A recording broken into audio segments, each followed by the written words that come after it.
Good morning, ladies and gentlemen. Welcome to the Nicholls Society's 2024 National Conference.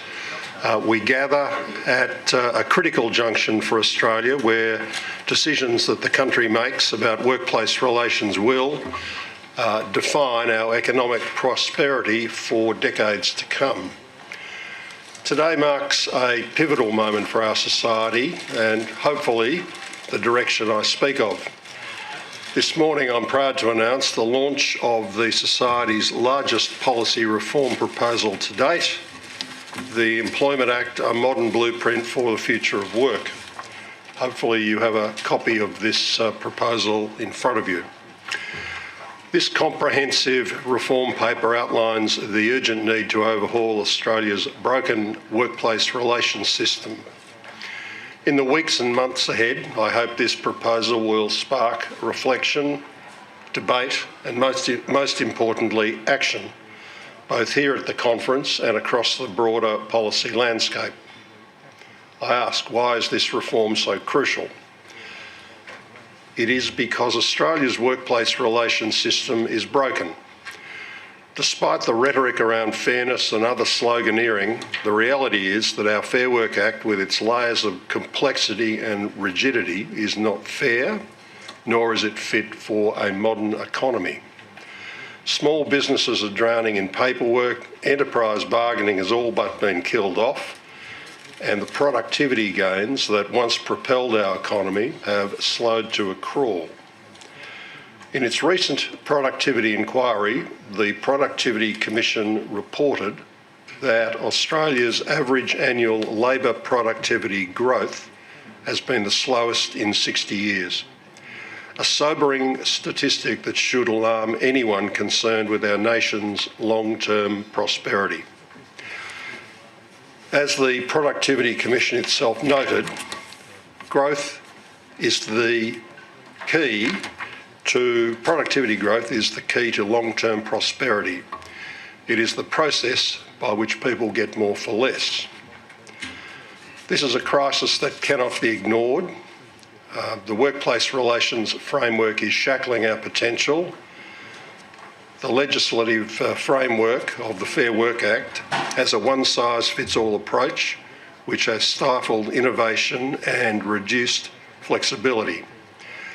By centralising workplace relations conditions such as introducing multi-employer bargaining and eliminating the option for individual agreements, the Fair Work Act is condemning Australia to decades of stagnant productivity, locking the country into a framework that fails to keep pace with the demands of a modern economy.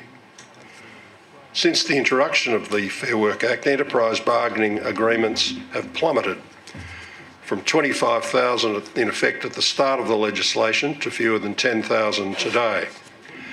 And the number of workers covered by such agreements has dropped dramatically, despite the fact that our labour force has grown. This is proof that the system is not working. The Nicholls Society's reform paper offers a clear way forward. The Employment Act, as I ambitiously call it, proposes sweeping changes from abolishing modern awards, which have long failed both employers and employees, to reinstating enterprise bargaining as the engine for productivity growth. Our reform agenda also includes the introduction of individual bargaining or contracting, allowing employers and employees to tailor agreements that fit their specific needs. With appropriate protections in place, this system will foster innovation, flexibility and fairness without the over-regulation that currently strangles business productivity. But this debate goes beyond productivity. This is about people, about the 5 million Australians who work in small businesses and the millions more whose livelihoods depend on a functional, flexible workplace relations system. The Employment Act calls for raising the small business threshold so that more businesses can benefit from simplified rules and flexible bargaining. We have heard from the Australian Chamber of Commerce and Industry recently that they propose raising the threshold from 15 to 25 people. I congratulate them on their initiative, but we believe 25 is still too low. The existing definition of a small business under the Fair Work Act is one employing fewer than 15 people, which is a crude headcount. It is applied without regard to how many hours each employee works. A casual or part-time employee is counted with equal weight to a full-time employee. Obviously, this discourages small business from employing additional part-timers or casuals for fear of being pushed over the threshold unfairly. This hurts women and young people most.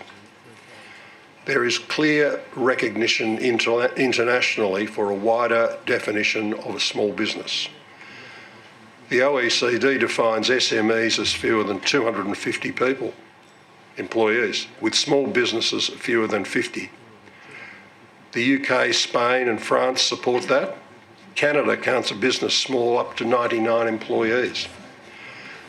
Australia needs to harness the power of small business and their potential to grow our economy and jobs, just as fellow OECD nations do. We need to encourage aspirational Australian entrepreneurs. We need to update the threshold to 50 or fewer employees calculated on a full-time equivalent basis, ensuring that part-time and casual employees are weighted fairly.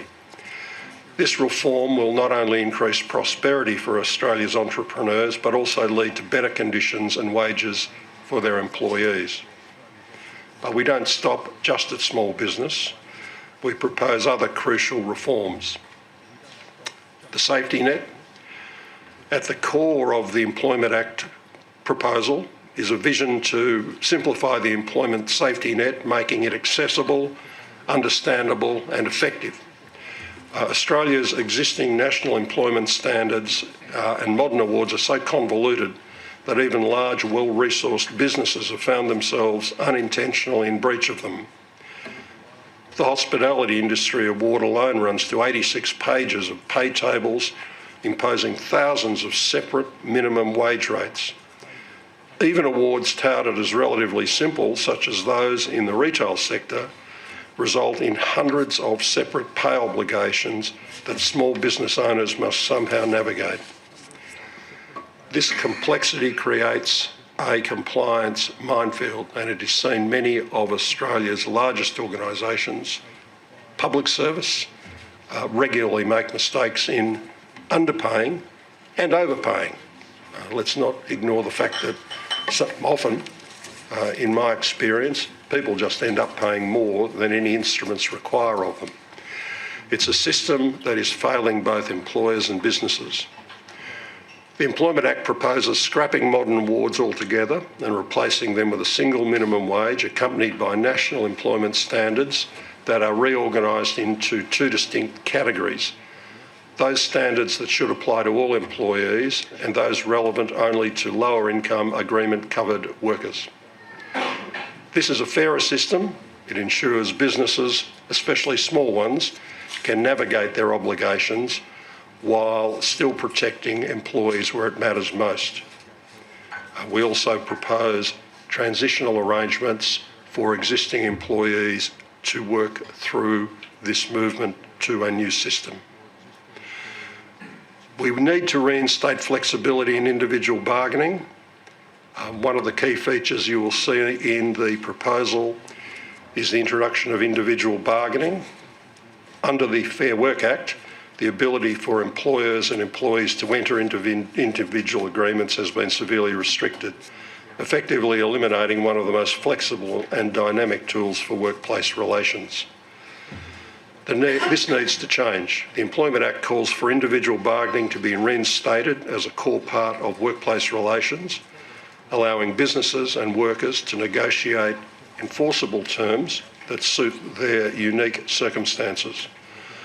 Whether it's adjusting working hours, leave arrangements or pay structures, individual allowing allows for the flexibility that the current system has stripped away. Importantly, this would be done while maintaining a safety net of minimum conditions, ensuring that workers are not disadvantaged. Individual bargaining is about fostering trust between employers and employees, empowering them to find mutually beneficial solutions. We need a new dispute resolution mechanism. We propose a new National Employment Appeals Tribunal that would provide a streamlined and efficient way for employers and employees to resolve disputes. It would be a modern, transparent institution. This is a crucial aspect of the reform. The current system is slow, overly bureaucratic, and often leaves small businesses at a disadvantage when trying to resolve disputes. The time for reform is now. We don't have time, the country, for more political grandstanding or token adjustments. We need a workplace relations system that is simpler, more balanced. The Employment Act proposal lays out exactly how we can achieve this by streamlining regulation, supporting small business, and unlocking the flexibility our modern economy demands. Australia can and must do better. I encourage all of you to read this paper closely. You will note that we have attempted to underpin all our proposals with data and information which supports what we put forward. I hope it generates spirited debate and its recommendations become the foundation for meaningful change. Let's let today's discussion be the start of a movement towards genuine reform that supports both employers, employees, fosters growth, and sets the foundation for long-term prosperity. Thank you, and I look forward to engaging with you throughout this conference. Thank you.